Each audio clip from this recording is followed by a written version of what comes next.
ವಿಶೇಷ ಶಬ್ದ ಚಿತ್ರ ಹೇ ರಾಮ್. ಬರೆದು ಪ್ರಸ್ತುತಪಡಿಸುವವರು ಡಾಕ್ಟರ್ ಚೇತನ್ ಕುಮಾರ್ ನಾಯಕ್. ಕೇಳಿ ಹೇ ರಾಮ್ ವಿಶೇಷ ಶಬ್ದ ಚಿತ್ರ.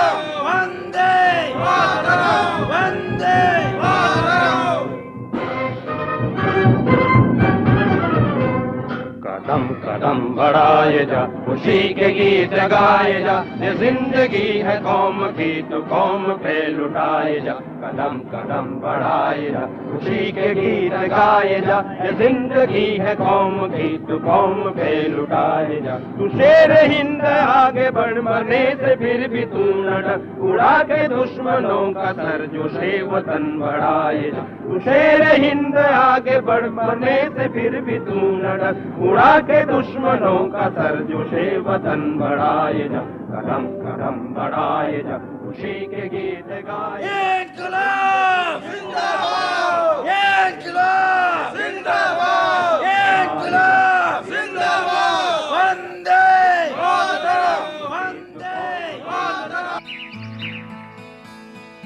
वंदे मातरम।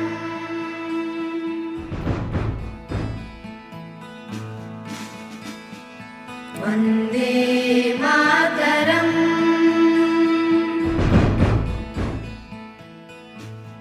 कोई भी तालीम किसी को सच्ची तरह से मिल नहीं सकती है जब तक उसकी जड़ वो सत्य और अहिंसा में नहीं है।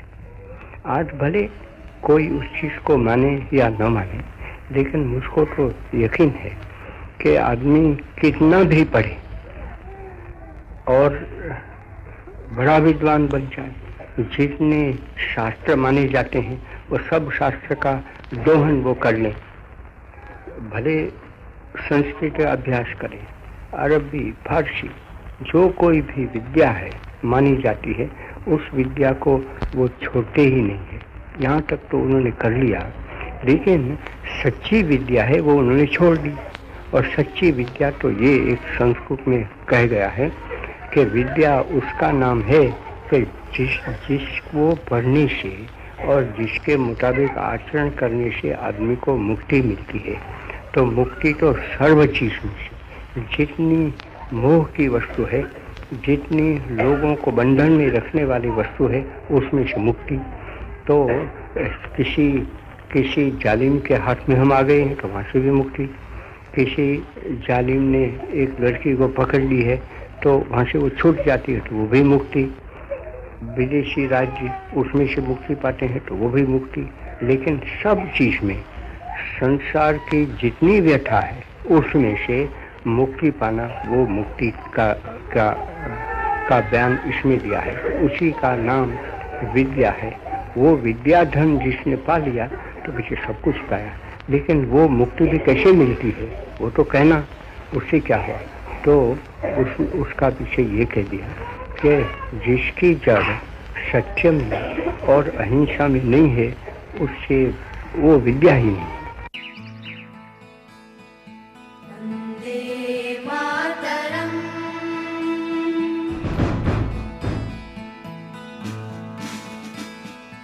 वंदे मातरम। ಭಾರತ ಕಂಡಂತಹ ಸರಳ ಸಜ್ಜನಿಕೆಯ ಶಾಂತಿಯ ಸಾಕಾರ ರೂಪ ಮಹಾತ್ಮ ಗಾಂಧಿ. ಹಿಂಸೆಯ ಸದೆಬೆಡೆಯಲು ಭರತ ಭುವಿಯಲ್ಲಿ ಅವತರಿಸಿ ಬಂದ ದೇವದೂತ. ಶಾಂತಿಯ ಮಂತ್ರವ ಪಠಿಸಿ ಭೇದ ಭಾವಗಳ ಮರೆಸಿ ಜಾತಿ ಮತ ಪಂಥಗಳ ಪಕ್ಕಕ್ಕೆ ಸರಿಸಿ ಎಲ್ಲರನ್ನೂ ಒಗ್ಗೂಡಿಸಲು ಪಣತೊಟ್ಟ ಅರೆನಗ್ನ ಫಕೀರ ಈ ಧೀರ ವೀರ. ಶ್ರೀ ಸಾಮಾನ್ಯರು ಕಂಡ ಗಾಂಧೀಜಿಯ ಚಿತ್ರ ಎಂಥದು ನೋಡಿ. ಕೈಲಾಸಂ ಅವರು ಬರೆದ ಇಂಗ್ಲಿಷ್ ಪದ್ಯದ ಕನ್ನಡ ಅನುವಾದ ಶ್ರೀ ರಾಜರತ್ನಂ ಅವರು ಮಾಡಿದ್ದಾರೆ.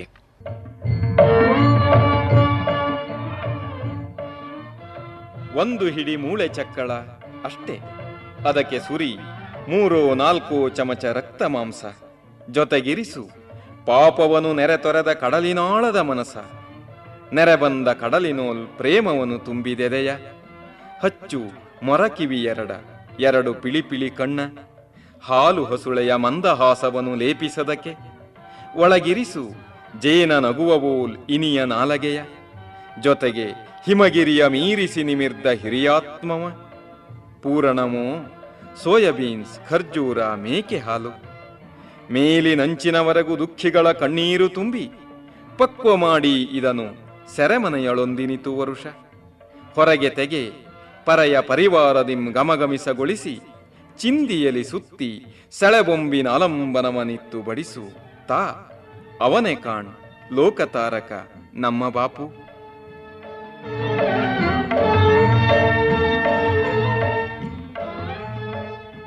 ಗಾಂಧಿ ತತ್ವಗಳನ್ನು ಯಾರೇ ಒಪ್ಪಲಿ ಬಿಡಲಿ, ಆದರೆ ಅವರು ಲೋಕತಾರಕ ಎಂಬ ಮಾತು ಸತ್ಯ. ಯಾರೂ ಇದನ್ನು ಅಲ್ಲಗಳೆಯುವಂತಿಲ್ಲ. ಆದರೆ ಸತ್ಯ ನ್ಯಾಯಗಳ ಚಿರಂತನ ಅನ್ವೇಷಣೆಯಲ್ಲಿ ತೊಡಗಿದ ವಿಶ್ವ ಮಾನವನ ಸಂಕೇತವಾಗಿದ್ದಾರೆ ಗಾಂಧೀಜಿ. ನನ್ನ ಸ್ವಂತ ಜನರ ಸಂಕಟ ನಿವಾರಣೆಗಿಂತಲೂ ಮಾನವ ಸ್ವಭಾವದ ಪಾಶವೀಕರಣದ ನಿವಾರಣೆಯಲ್ಲಿ ನನಗೆ ಹೆಚ್ಚಿನ ಕಾಳಜಿ ಎನ್ನುತ್ತಾರೆ. ಬ್ರಿಟಿಷರು ಭಾರತೀಯರನ್ನು ಅಸ್ಪೃಶ್ಯರಂತೆ ಕಂಡರೆ, ಭಾರತೀಯರಾದ ನಾವೇ ಒಂದು ವರ್ಗದ ಜನರನ್ನು ಅಸ್ಪೃಶ್ಯರೆಂದು ದೂರ ಇಡುವುದಿಲ್ಲವೇ? ಸಾಮ್ರಾಜ್ಯಶಾಹಿಗಳಿಗಿಂತ ನಾವು ಹೇಗೆ ಮೇಲು ಎಂಬ ಪ್ರಶ್ನೆಯನ್ನು ಅವರು ನಮ್ಮ ಮುಂದಿಡುತ್ತಾರೆ. ಈ ಎಲ್ಲ ದೃಷ್ಟಿಯಿಂದ ನಮ್ಮೆಲ್ಲರ ಆತ್ಮಸಾಕ್ಷಿಯಾಗಿದ್ದಾರೆ. ಪ್ರಪಂಚದ ಯಾವುದೇ ಭಾಗದಲ್ಲಿ ಎಂಥದೇ ಶೋಷಣೆ, ದಬ್ಬಾಳಿಕೆ, ಹಿಂಸಾಚಾರ ನಡೆದಲ್ಲಿ ಅಲ್ಲಿ ಗಾಂಧೀಜಿ ಪ್ರತಿಭಟನೆಯ ಸಂಕೇತವಾಗುತ್ತಾರೆ. ಹೀಗಾಗಿ ಗಾಂಧಿ ಎಲ್ಲ ವರ್ಗದವರಿಗೆ ಎಲ್ಲ ಕಾಲಕ್ಕೆ ಪ್ರಸ್ತುತರಾಗುತ್ತಾರೆ. ಇಂತಹ ಶಾಂತಿದೂತನ ಬಗ್ಗೆ ಹಿರಿಯ ಸ್ವಾತಂತ್ರ್ಯ ಹೋರಾಟಗಾರರಾದ ನರಸಿಂಹ ದಾಬಡೆ ಅವರು ಹೇಳುತ್ತಾರೆ.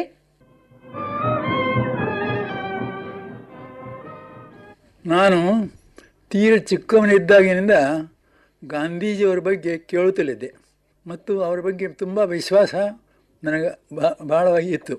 ಆವಾಗ ವೈಯಕ್ತಿಕ ಸತ್ಯಾಗ್ರಹ ಪ್ರಾರಂಭ ಆಯಿತು. 500 ಮಂದಿ ಯಾದಿ ಕೊಟ್ಟು ಅದನ್ನೇನಪ್ಪ ನಾವು ಗಾಂಧೀಜಿಯವ್ರ ಕಡೆಯಿಂದ ಸತ್ಯಾಗ್ರಹ ಮಾಡಲಿಕ್ಕೆ ಪರವಾನಗಿ ತೊಗೊಂಬ ಅಂತ ತಿಳ್ಕೊಂಡು ಹೇಳಿದರು. ನನಗಿಷ್ಟು ಸಂತೋಷ ಆಗಿಬಿಡ್ತು. ಗಾಂಧೀಜಿಯವ್ರನ್ನ ಪ್ರತ್ಯಕ್ಷ ಭೇಟಿಯಾಗಿ ಮಾತಾಡ್ತೇನಲ್ಲ ಅಂತ ತಿಳ್ಕೊಂಡು ಹೇಳಿ ಹುರುಪಿನಿಂದ ಸೇವಾಗ್ರಾಮಕ್ಕೆ ಹೋದೆ.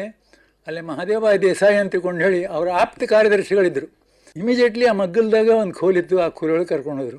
ಸಾದಾ ಖೋಲಿ ಅಲ್ಲಿ ಮುಲ್ಗೋತ್ ಕೂತಿದ್ದೆ ಮುದುಕ. ನನಗೊಂದು ಸೈನ್ ಮಾಡಿ ನೀ ಇನ್ನೊಂದು ಚಾಪ್ ಮೇಲೆ ಕೊಡು ಅಂತ ತಿಳ್ಕೊಂಡು ಹೇಳಿದರು. ಅಲ್ಲಿ ನಾ ಕೂತೆ. ಮಹಾದೇವ ದೇಸಾಯಿ ನನ್ನ ಸ್ವಲ್ಪದರಲ್ಲಿ ಪರಿಚಯ ಮಾಡಿಕೊಟ್ರು. ಇವರು ಕರ್ನಾಟಕದಿಂದ ಬಂದಾರೆ, ಸತ್ಯಾಗ್ರಹ ಯಾದಿ ತೊಗೊಂಡು ಬಂದಾರೆ.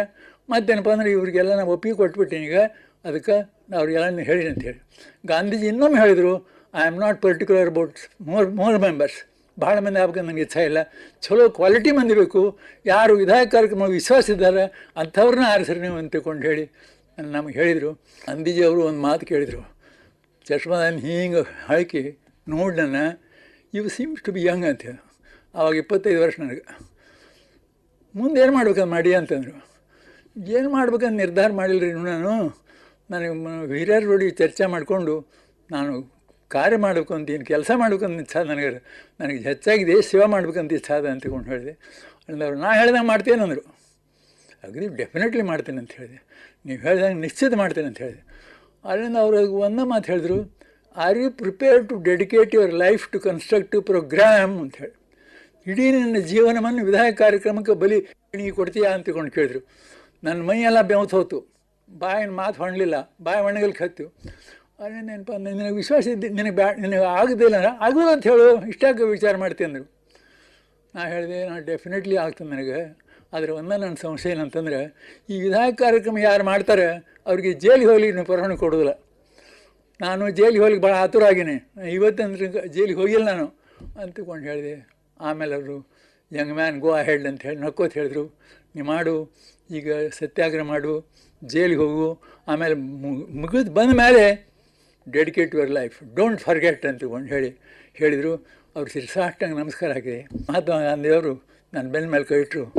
ನಾ ಧನ್ಯೋಸ್ಮೆ ಅಂದ್ಕೊಂಡೆ. ನನಗೆ ಭಾಳ ಇಷ್ಟ ಆನಂದ ಆಗಿಬಿಡ್ತೇವೆ. ನನಗೆ ಕರೆ ಬಂದರು, ಪ್ರತ್ಯಕ್ಷ ದೇವ್ರನ್ನ ಬಿಟ್ಟದಂಗೆ ಆಯ್ತು.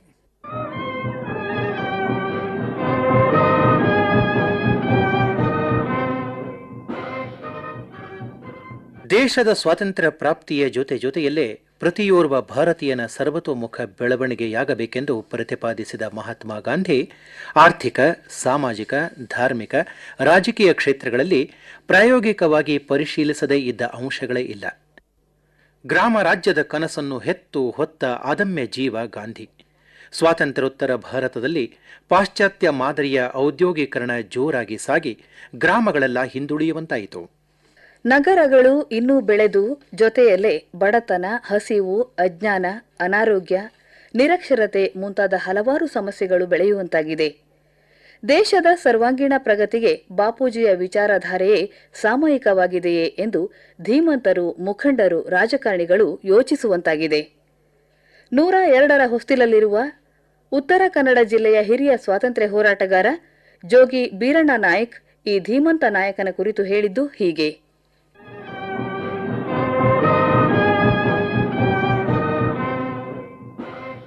ಗಾಂಧೀಜಿಯವರು ಗ್ರಾಮ ಸ್ವರಾಜ್ಯ, ಗ್ರಾಮ ಸ್ವಾವಲಂಬನೆ ಇದೇ ಗಾಂಧೀಜಿಯವರ ಮುಖ್ಯ ಉದ್ದೇಶ. ಅವರಿಗೆ ಯಾವಾಗಲೂ ಹಳ್ಳಿಯೇ ಸುಧಾರಣೆ ಆಗಬೇಕು, ಹಳ್ಳಿ ಸ್ವಾವಲಂಬಿಗಳಾಗಬೇಕು, ಈ ಮಾತು ಅವರ ದೃಷ್ಟಿಯಲ್ಲಿ ಇತ್ತು. ಆದರೆ ಸ್ವರಾಜ್ಯಕ್ಕಿಂತಲೂ ಅವರಿಗೆ ಗ್ರಾಮ ಸ್ವರಾಜ್ಯ, ಗ್ರಾಮ ಸ್ವಾವಲಂಬನೆ ಇದು ಹೆಚ್ಚಿನ ಅವರ ಕಳಕಳಿಯ ಅಂಶ. ಅವರ ವಿಚಾರ ಇಷ್ಟೇ. ಗಾಂಧೀಜಿ ಯಾವುದೇ ಮನುಷ್ಯ ಪರತಂತ್ರ ಇರುವಾಗ ಯಾವ ಕೆಲಸವನ್ನು ಮಾಡಲಿಕ್ಕೆ ಸಾಧ್ಯ ಇಲ್ಲ. ಆ ದೃಷ್ಟಿಯಿಂದ ನಾವು ದೇಶ ಮೊದಲು ಸ್ವಾತಂತ್ರ್ಯ ಆಗಬೇಕು, ಆಮೇಲೆ ಈ ಕೆಲಸ ನಡೀತದೆ ಎಂಬ ದೃಷ್ಟಿಯಿಂದ ಮಾತ್ರ ಅವರು ಸ್ವರಾಜ್ಯದ ಬಗ್ಗೆ ಪ್ರಯತ್ನ ಮಾಡಲಿಕ್ಕೆ ಕಾರಣ ಆಯಿತು. ಗಾಂಧೀಜಿಯವರ ಬಗ್ಗೆ ನಾವು ತಿಳ್ಕೊಂಡ ಹಾಗೆ ಹಳ್ಳಿ ಸ್ವಾವಲಂಬಿ ಇರಬೇಕು.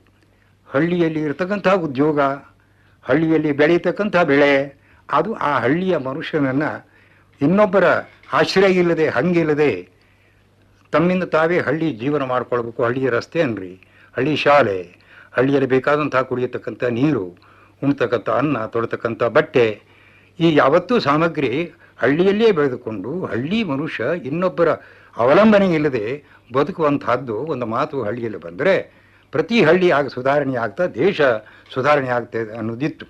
ಆ ಮಾತು ಸ್ವಾತಂತ್ರ್ಯ ಸಿಕ್ಕಿ ಇಷ್ಟು ಕಾಲ ಆದರೂ ಕೂಡ ಗಾಂಧೀಜಿ ಸ್ವಾತಂತ್ರ್ಯ ಸಿಕ್ಕಿದ ಮೇಲೆ ದಿಲ್ಲಿ ವಿಚಾರ ಬಿಟ್ಟಿದ್ದಾರೆ. ಅದಕ್ಕಾಗಲಿ ಅವರು ಹೇಳಿದರು, ಕಾಂಗ್ರೆಸ್ಸಿನ ಕೆಲಸ ಏನಿದೆ ಸ್ವರಾಜ್ಯ ಪಡೆಯುವಂಥದ್ದು ಮುಗಿದದೆ, ಇನ್ನು ಕಾಂಗ್ರೆಸ್ ಸಂಸ್ಥೆ ಸರ್ವೋದಯ ಆಗಬೇಕು. ಪಂಚಾಯತ್ ರಾಜ್ ಬಂದ ಮೇಲೆ ಹಳ್ಳಿಯ ಸಮಸ್ಯೆ ಏನು, ಅಲ್ಲಿಯ ಕೊರತೆ ಏನು, ಅದನ್ನು ಯಾವ ರೀತಿಯಿಂದ ನಾವು ಅಭಿವೃದ್ಧಿ ಮಾಡಲಿಕ್ಕೆ ಸಾಧ್ಯ ಇದೆ, ಅಂಥ ವಿಚಾರವನ್ನು ಹಳ್ಳಿಯವರಿಗೆ ತಮ್ಮ ಮನೆಯಲ್ಲಿ, ತಮ್ಮ ಊರಲ್ಲಿ, ಕೇರಿಯಲ್ಲಿ ಇರ್ತಕ್ಕಂಥ ಸಮಸ್ಯೆಗಳು ಅಲ್ಲಿಯ ಜನರಿಗೆ ಗೊತ್ತಿದ್ದ ಹಾಗೆ ದೂರದವರಿಗೆ ಗೊತ್ತಾಗ್ತಾ ಇಲ್ಲ. 18 ವರ್ಷದ ತರುಣರಿಗೆ ಈ ಮತಾಧಿಕಾರ ಕೊಟ್ಟದ್ರಿಂದ ಇನ್ನೂ ಹೆಚ್ಚು ಯೋಚನೆ ಮಾಡಲಿಕ್ಕೆ, ಅದರಲ್ಲಿ ತರುಣರ ಶಕ್ತಿಯನ್ನು ಉಪಯೋಗ ಮಾಡಿಕೊಳ್ಳಲಿಕ್ಕೆ ಬಹಳ ಅವಕಾಶ ಸಿಕ್ಕಿದೆ. ಇದು ಒಳ್ಳೆಯ ಅವಕಾಶ. ನಾವು ಬದುಕಿರುವಾಗಲೇ ಈ ಯೋಜನೆ ಯಾವುದನ್ನು ನಾವು ಅಪೇಕ್ಷೆ ಮಾಡಿಕೊಂಡಿದ್ದು, ಗಾಂಧೀಜಿ ಯಾವುದ್ರ ಬಗ್ಗೆ ಹೇಳ್ತಾ ಇದ್ರು, ಅಂಥ ಒಂದು ಸುರಾಜ್ಯ, ಗ್ರಾಮ ರಾಜ್ಯ ಕಾಣಬೇಕು ಅಂದರೆ ಅದು ಯಾವ್ಯಾವುದೋ ದಿಕ್ಕಿಗೆ ಹರಡ್ತಾ ಇತ್ತು. ಅದು ಈಗ ಬಂದಿದೆ, ಬಹಳ ಸಂತೋಷ.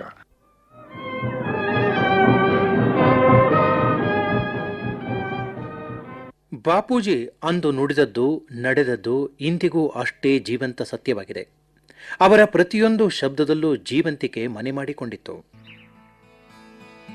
ವಂದೇ ಮಾತರಂ.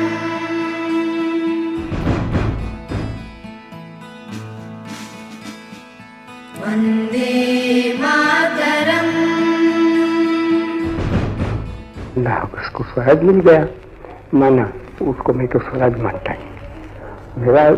मेरी व्याख्या का वो स्वराज कभी हो नहीं सकता है। तो मेरी व्याख्या की स्वराज में तो हम एक दूसरे को भाई भाई समझ कर बैठे। हमारे दुश्मन कौन हो सकते हैं? क्या हमारे भाई दुश्मन होंगे? मुसलमान के दुश्मन हिंदू, सिख, और हिंदू और सिख के दुश्मन मुसलमान, या तो उन दोनों के सिख पीछे ख्रिस्ती, या तो पारसी, यहूदी, कोई भी हिंदुस्तान के ऐसे कैसे दुश्मन हो सकते? हम तो दुनिया में किसी को दुश्मन बनाना नहीं चाहते, हम किसी को दुश्मन बनना नहीं चाहते। वो मेरे स्वराज की व्याख्या बन जाती है। तो वो स्वराज तो अभी भी नहीं आया है, लेकिन उस समय में जब मगनलाल ने गाया तब तो यही था कि अब तक मुझको भगवान का दर्शन नहीं होता है। ये बात मैं आपको क्यों करता हूँ कि मैंने एक दफ़ा तो आपको थोड़ा सा कह दिया था कि हम अगर सचमुच ऊपर जाना चाहते हैं, आज तो हम गिर गए हैं और अभी भी शायद गिरते जाते हैं। जब तक हमारे दिल में खून भरा है, द्वेष भरा है, हम मुसलमान को देखकर भड़क जाते हैं, उसको हम दुश्मन मानते हैं और कब उसको मार डालें, कब उनको यहाँ से निकाल दें, कब वो मस्जिद में ईश्वर को भजता है तो उसमें कुछ गुनाह है तो चलो उस मस्जिद का हम मंदिर बना दें। मुसलमान है तो ऐसा मैंने तो मंदिर है, मंदिर क्या चीज़ है, खुदा को देखना है, ईश्वर का दर्शन करना है तो मस्जिद में जाओ। तो मंदिर को ढा दें या तो मंदिर की मस्जिद बना दें, तो दोनों गुनहगार है। ऐसा अगर हमारा दिल में रखे, हम एक दूसरे को दुश्मन माने, जैसा मुसलमान करता है वो हमको बुरा लगे और हम करें वो उसको बुरा लगे, तो पीछे स्वराज कैसे हो सकता है।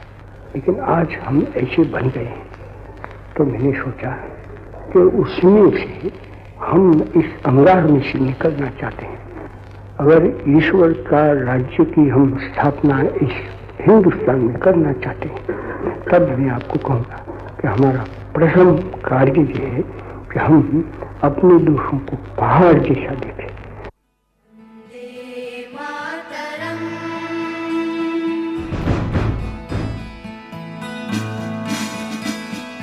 वन्दे मातरम्। ದೇಶಕ್ಕೆ, ದೇಶದ ಜನತೆಗೆ ಶಾಂತಿ ಮಂತ್ರದ ದೀಕ್ಷೆ ನೀಡಿದ, ತನ್ನವರಿಗಾಗಿ ಸ್ವತಃ ಅನ್ನ ವಸ್ತ್ರ ಐಷಾರಾಮದ ಜೀವನವನ್ನೆಲ್ಲ ತ್ಯಾಗ ಮಾಡಿದ ಬಾಪು, ನಿನಗಿದು ಬಾಪು ಬಾಪು.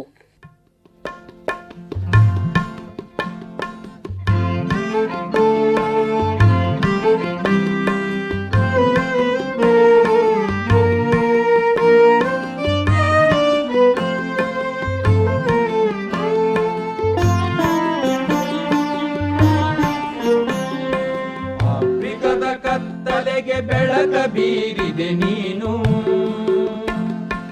ಆಂಗ್ಲರಧಿಕಾರ ಮೋಹವನ್ನು ಮುರಿದೆ, ಅವರಿವರ ದುಷ್ಕೃತಿಗೆ ಕುದಿದು ಕಂಬನಿಗರೆದು ಉಪವಾಸದಗ್ನಿಯಲ್ಲಿ ನಡೆದು ಬಂದೆ. ಆಫ್ರಿಕದ ಕತ್ತಲೆಗೆ ಬೆಳಕ ಬೀರಿದೆ ನೀನು.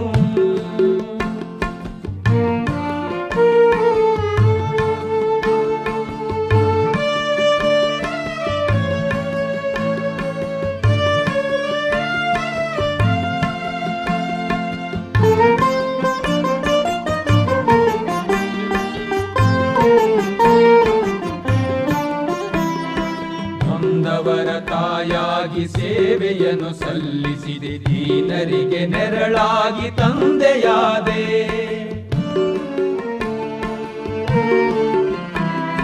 ನೊಂದವರ ತಾಯಾಗಿ ಸೇವೆಯನ್ನು ಸಲ್ಲಿಸಿದೆ, ದೀನರಿಗೆ ನೆರಳಾಗಿ ತಂದೆಯಾದೆ.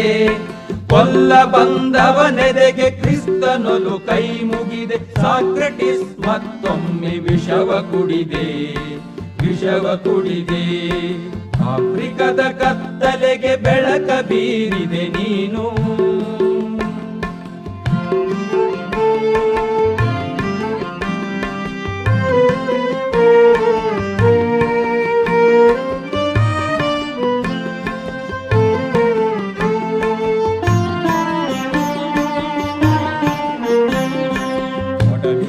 ಹಿಂಸೆಯಲ್ಲಿ ಕಂಡು ಹರಸಿದೆ ಗುರುವೆ, ಚರಕದಲ್ಲಿ ಸರಳತೆಯ ಇಂಪ ಬೆಳೆದೆ. ಒಡವಿಯನ ಹಿಂಸೆಯಲ್ಲಿ ಕಂಡು ಹರಸಿದೆ ಗುರುವೆ, ಚರಕದಲ್ಲಿ ಸರಳತೆಯ ಇಂಪ ಬೆಳೆದೆ. ಭಾರತದ ಬಿಡುಗಡೆಗೆ ದುಡಿದು ತಾರಗೆಯಾದೆ, ಎಲ್ಲರೆದೆ ಗೂಡಿನಲ್ಲಿ ನಿನ್ನ ಬೆಳಕೆ. ಆಫ್ರಿಕದ ಕತ್ತಲೆಗೆ ಬೆಳಕ ಬೀರಿದೆ ನೀನು.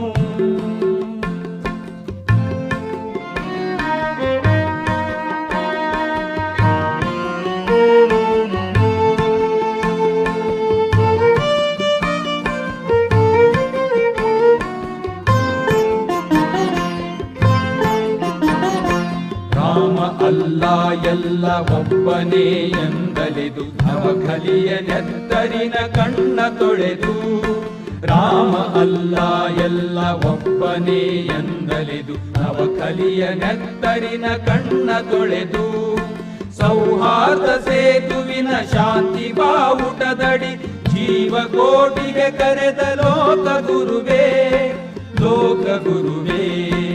ಆಫ್ರಿಕದ ಕತ್ತಲೆಗೆ ಬೆಳಕ ಬೀರಿದೆ ನೀನು.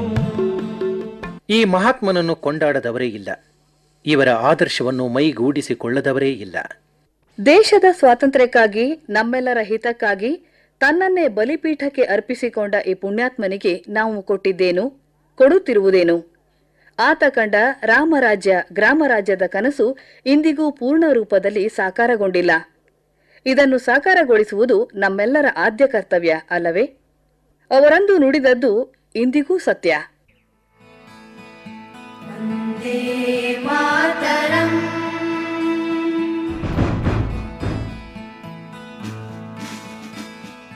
ವಂದೇ ಮಾತರಂ. ये यहाँ दिल्ली में एक दफे तो मैंने आपको कहा था कि हम हिंदू धर्म को सुरक्षित नहीं रख सकेंगे अगर हिंदू ऐसा करें कि चलो हम मस्जिदों को ढा दें, क्योंकि मुसलमान मंदिरों को ढाते हैं। उसमें तो मेरे दिल में संदेह नहीं। मुसलमानों से मैंने काफ़ी झगड़ा भी किया है कि क्या इस्लाम को आप बचा सकते हैं? हिंदू ने कोई गुनाह किया है कि वो ईश्वर को मानते हैं, उसकी पूजा करते हैं, तो ईश्वर पूर्व में पूजा करते हैं, आप लोग पश्चिम में करते हैं। वो पश्चिम पूर्व वो भी तो एक सापेक्ष शब्द है। एक जगह पे बैठो और काबा का ख्याल करो तो वहाँ से काबा पश्चिम है, वही काबा पूर्व में चला जाएगा।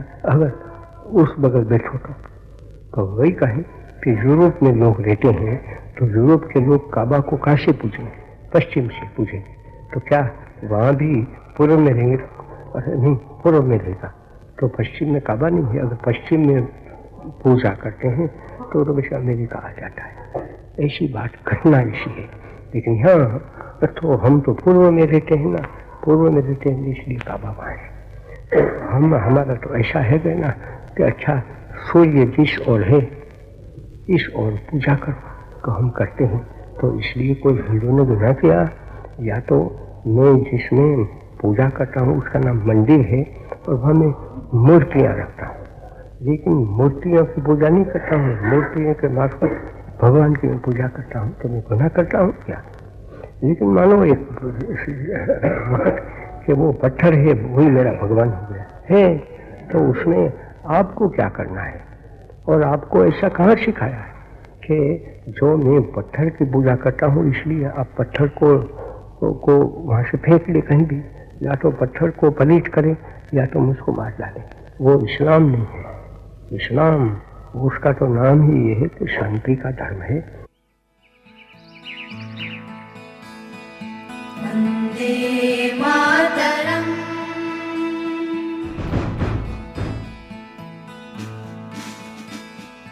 वन्दे मातरम्। ದ್ವೇಷ, ರೋಷ, ಹಿಂಸೆಯಿಂದ ಅವರು ಸಮೃದ್ಧ, ಶಾಂತಿಯ, ಸ್ವತಂತ್ರ ಭಾರತವನ್ನು ಕಟ್ಟಿಲ್ಲ. ಅಂತಹ ಪವಿತ್ರ ಭಾರತವನ್ನು ತಮ್ಮ ಅಲ್ಪ ಸ್ವಾರ್ಥಕ್ಕೆ ಕೆಲ ಪಟ್ಟಭದ್ರ ಹಿತಾಸಕ್ತಿಗಳು ಸ್ವಾರ್ಥದ ದಳ್ಳುರಿಗೆ ತಳ್ಳಿ ಎಲ್ಲೆಡೆ ಭಯೋತ್ಪಾದನೆಯನ್ನು ಹುಟ್ಟುಹಾಕಿ ಹೊತ್ತಿ ಉರಿಯುವ ಶವಗಳ ಬೇಗೆಯಲ್ಲಿ ತಮ್ಮ ಅನ್ನ ಬೇಯಿಸಿಕೊಳ್ಳುತ್ತಿರುವುದು ಯಾವ ಪುರುಷಾರ್ಥಕ್ಕೆ? ಯಾರ ಹಿತಕ್ಕೆ? ದೇಶಕ್ಕೆ ದೇಶವೇ ಉರಿದು ಬೂದಿಯಾಗಿ ಹಾರಿ ಹೋದಾಗ ಇವರಾದರೂ ಸುಖವಾಗಿ ಇರಲು ಸಾಧ್ಯವೇ? ಬಾಂಧವರೇ, ಇನ್ನಾದರೂ ಕಣ್ತೆರೆದು ಆ ಮಹಾತ್ಮನ ಬಲಿದಾನವ ಅರ್ಥೈಸಿಕೊಳ್ಳೋಣ. ನಾವೆಲ್ಲ ಒಂದು, ನಾವೆಲ್ಲ ಬಂಧು ಎಂಬ ಭಾವನೆಯಿಂದ ಮುನ್ನಡೆಯೋಣ. ಇದೇ ಆ ಮಹಾತ್ಮನ ಕೊನೆಯಾಸೆಯಾಗಿತ್ತು. वन्दे मातरम्।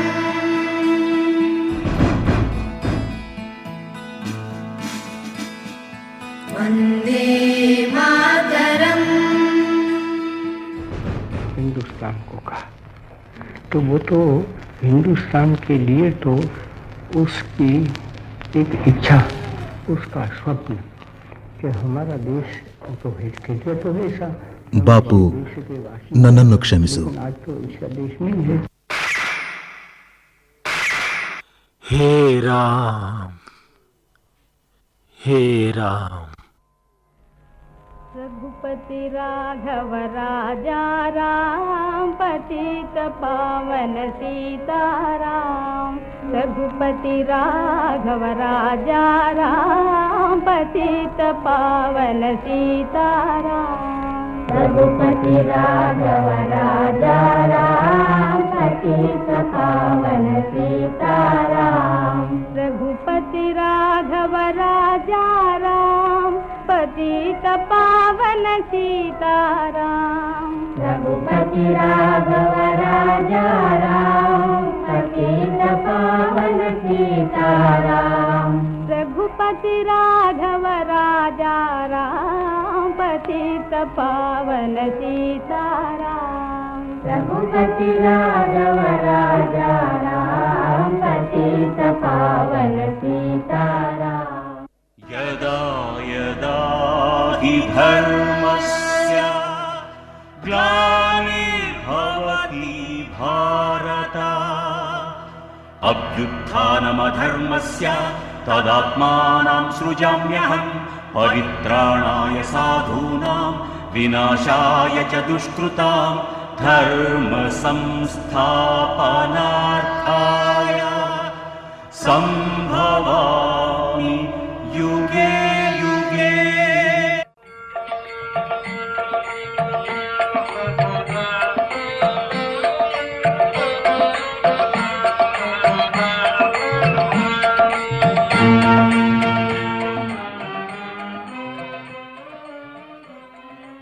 ಹೇ ರಾಮ್ ವಿಶೇಷ ಶಬ್ದ ಚಿತ್ರವನ್ನ ಇದುವರೆಗೆ ಕೇಳಿದಿರಿ.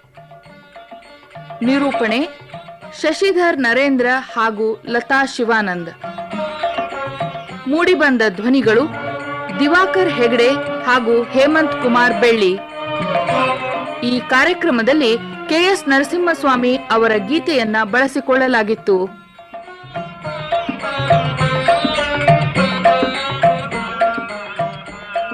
ಈ ಶಬ್ದ ಚಿತ್ರವನ್ನ ಬರೆದು ಪ್ರಸ್ತುತಪಡಿಸಿದವರು ಡಾಕ್ಟರ್ ಚೇತನ್ ಕುಮಾರ್ ನಾಯಕ್.